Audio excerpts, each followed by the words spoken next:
No one expected Elias Rook to become important. On the human colony world of Vesta 9, importance belonged to scientists, terraforming engineers, and political liaisons. Elias was none of those. He worked in the colony's atmospheric maintenance tunnels, miles beneath the glittering domes where humanity's elite lived beneath artificial skies. His job was to inspect oxygen regulators and repair condensation valves. He was good at it. Quiet. Patient. Invisible. Invisible was safe. Invisible meant no one expected anything from him. That changed the day the alien delegation arrived. Vesta 9 had been humanity's first shared colony with an extraterrestrial species, the Rivalry. Tall, luminous-skinned, silver-eyed beings who moved with unsettling grace. Their technology had accelerated human terraforming by decades, and in exchange, humans offered biological research partnerships and political alliance. The arrival of the Rivalry royalty was the biggest event in the colony's history, and Elias Rook saw none of it. He was in Tunnel Sector 14 when the power grid trembled from the docking impact above. Lights flickered. Condensation hissed. A minor tremor rattled his ladder. Routine anomaly, he thought. Still, he logged it. He always logged everything. 2 hours later, alarms blared through the maintenance system. Rivalry environmental processors were malfunctioning inside the upper dome's climate control nexus. If not stabilized, the dome's atmospheric balance would collapse within minutes. Engineers rushed. Scientists panicked.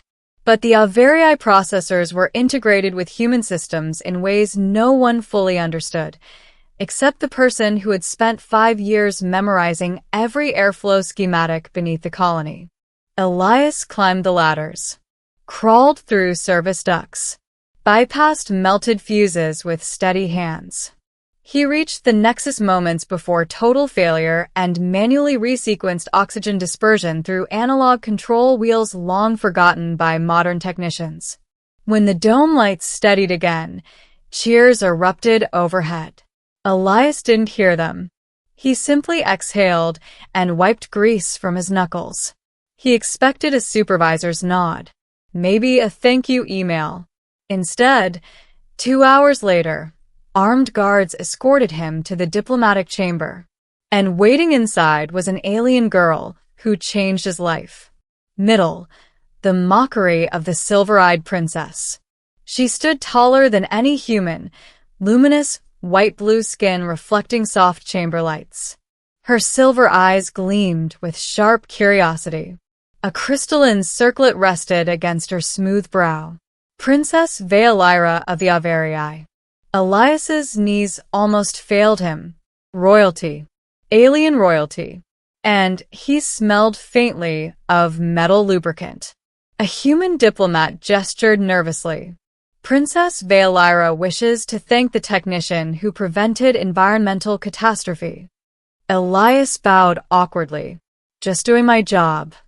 Veilira tilted her head. Humans have many technicians. Yet your name appears nowhere in strategic command registries. No education imprint. No prestige ranking. Elias swallowed. I fix air vents. Silence. Then Veilira laughed. Not cruelly, no. Worse than cruelty. Amused disbelief. You saved an interspecies alliance by turning a mechanical wheel, she said. Yet you dwell beneath the surface like a burrowing animal. Murmurs rippled through the chamber. Elias's cheeks burned. He had never felt small before. Invisible, yes. But now he felt measured and found lacking. Veilira stepped closer, silver eyes bright with challenge. Among the Rivalry, she said, those who perform great acts are elevated through trial. Perhaps humans lack such ambition. He met her gaze before he could stop himself. Perhaps we simply don't announce ourselves, he said quietly. The chamber froze. Veilira's eyes narrowed. Then she smiled, a predator recognizing resistance. Very well, Elias Rook, she said, tasting his name. I propose a test. Join the Averii Ascendant Trials. Prove your worth among my people. If you succeed, you may stand before me as an equal. If you fail, you return to your tunnels, and we never speak of this again. Human officials gasped. The Ascendant Trials were legendary, dangerous competitions of intellect, endurance, and adaptability. No human had ever been invited. Elias felt every instinct scream to decline. But Invisible had never changed anything. He bowed again. I accept. Veolira's laughter chimed bright and mocking. Then try not to die, human. The trials from mechanic to contender. The Averii training citadel orbited Vesta 9 like a silver star. Elias arrived wearing borrowed fabric weave and a translator collar. Other trial candidates glided past him, alien athletes, genetic elites, minds enhanced by neurocrystal implants. Elias had none of that. The first trial was physical navigation through a gravity-shifting maze. Competitors leaped across platforms and twisted mid-air with inhuman grace. Elias simply studied airflow currents, calculated gravitational shifts, and moved when the forces aligned. He wasn't fast, but he was precise. He finished last, but he finished. The second trial tested intellect. A crystalline console displayed a failing environmental equation for a terraformed biosphere. Candidates attempted complex theoretical solutions. Elias recognized the problem instantly. A ventilation resonance imbalance. He recoded a solution in minutes. The Averii judges murmured in surprise. Veolira watched silently, silver eyes unreadable. By the third trial, whispers spread. The human mechanic was still standing. The final trial was the most dangerous. Survival within a simulated microecosystem collapse. Competitors were sealed into an artificial biome undergoing cascading failure. Most relied on advanced tech. Elias relied on understanding systems. He improvised water filtration, stabilized plant respiration, and built airflow regulators from scavenged parts. When the chamber doors opened hours later, Elias emerged alive, dirty, exhausted, and breathing steady. Only 2 others survived. One of them was Veolira herself, participating alongside candidates as tradition required of Averii royalty. She stepped toward him. Up close, her luminous skin shimmered like frost. You should have failed, she said quietly. Yet you adapted. Again and again. Elias wiped sweat from his brow. Airflow systems are just ecosystems in metal form. Veolira stared at him for a long moment. Then, unexpectedly, she bowed. The entire chamber fell silent. You have proven yourself worthy of standing before me as equal, she declared. What do you desire, Elias Rook? He had never thought this far. Desire. He remembered her laughter in the diplomatic chamber. The challenge. The mockery that had forced him out of the tunnels and into the stars. He took a slow breath. I desire partnership, he said. Not as a servant. Not as a curiosity. As a builder. Of worlds. Of futures. Veolira's silver eyes gleamed brighter. Among the Averii, partnership carried weight beyond alliance. It implied bond. Possibly marriage. Murmurs spread again. Veolira's lips curved in a slow smile. So the tunnel dweller reaches for stars, she said. Very well. I accept your proposal. Union, the marriage that reshaped 2 worlds. The ceremony took place beneath the open sky dome of Vesta 9. Humans gathered in awe. Averii nobles radiated luminous light. Media drones hovered silently. Elias stood wearing ceremonial silver thread garments. His hands trembled. Veolira approached, radiant and regal. When she reached him, she lowered her forehead to his. A fusion of warmth and electric hum passed between them. By a very high law, she said, voice echoing through the dome. We are bound in partnership. Our futures joined. Our ambitions shared. Human officials blinked in stunned silence. A mechanic had just married an alien princess. But this was no fairy tale ending. It was a beginning. After the builder of shared worlds. Years passed. Elias no longer lived beneath tunnels. He designed planetary atmospheres for both species.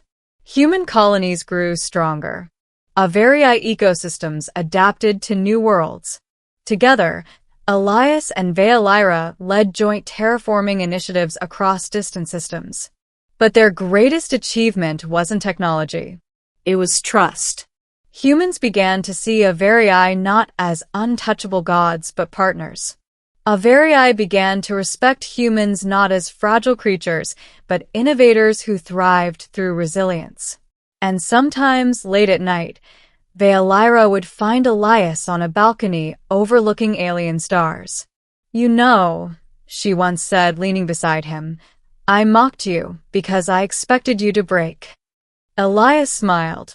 I almost did. But you turned my challenge into union, she said softly. Our histories changed because you refused to remain invisible. He glanced at her glowing silver eyes, remembering the laughter, the trials, the fear. Guess fixing air vents prepares you for anything, he replied. Veolyra laughed again. But this time, there was no mockery in it. Only affection.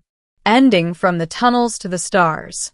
Long after stories faded into myth, children on Vesta 9 learned the tale of Elias Rook, the man who lived beneath the world, the man who saved a dome, the man mocked by a princess who dared him to rise. And rise he did, not by conquering, not by demanding power, but by understanding systems, solving problems, and daring to accept a challenge meant to humble him. His marriage to Veolyra became a symbol told across galaxies. That worth is not assigned by birth. That greatness can come from unseen places. That sometimes the person no one notices is the one who changes everything. And that a single act of defiance against mockery can turn a challenge into destiny. The years passed quietly at first. Then, all at once, Vesta 9 changed under Elias's hands. New domes rose, vast and shimmering, each balanced with atmospheres designed from both human pragmatism and Averii biological harmony. Forests breathed beneath artificial stars. Rivers curved through crystal stone channels. Children of both species played beneath trees that had never existed before Elias imagined them. Yet Elias never forgot the tunnels. Sometimes, when the day's councils ended and Veolyra's royal attendants withdrew, he walked alone through the old maintenance corridors beneath the first dome. The metal walls still hummed with airflow. The condensation still gathered on pipes.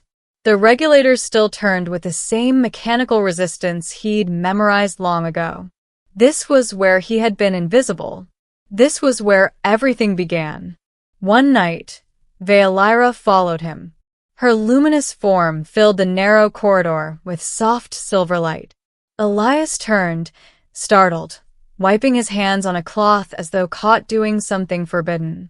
You vanished from my chambers, she said. Yet you return here. Why? He hesitated. Because this is the only place that never expected me to be more, he said. Everywhere else, I'm watched, judged, celebrated, feared.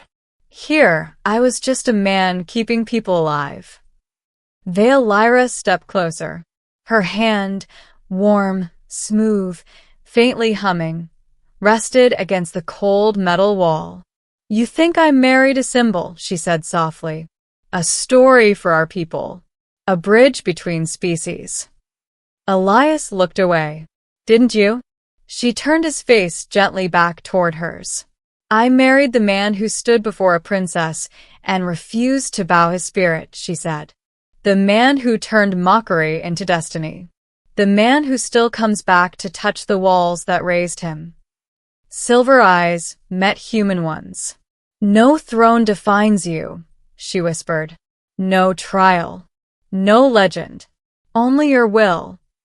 Elias felt something inside him finally loosen, a tension he hadn't known he carried since the day she laughed at him in that diplomatic chamber. He smiled. Then I suppose, he said, I'll keep building worlds. One breath at a time. Veolira leaned her forehead against his. Together, she said. Years later, when Elias Rook finally died, it was peacefully, beneath an open sky dome filled with real clouds and a real sun filtering through artificial ozone he had designed decades earlier. Veolira sat beside him as his breathing slowed. You once saved a world with your hands, she told him. Now you leave countless worlds breathing because of you. His final smile was small. Guess I fixed more than air vents, he murmured. His heart stilled.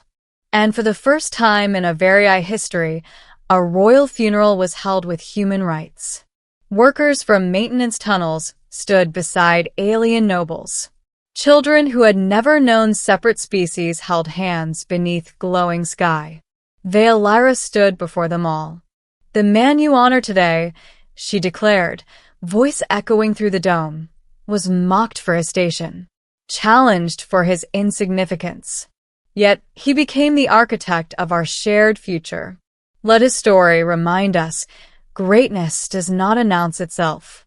It rises when dared. The last line. Long after, when travelers crossed interstellar space and looked upon twin civilizations thriving side by side, they told one story more than any other. Of the alien princess who laughed at a tunnel worker, and of the man who turned her challenge into marriage, unity, and worlds that breathed beneath two skies. And thus, from mockery came legacy. From invisibility came eternity. The end.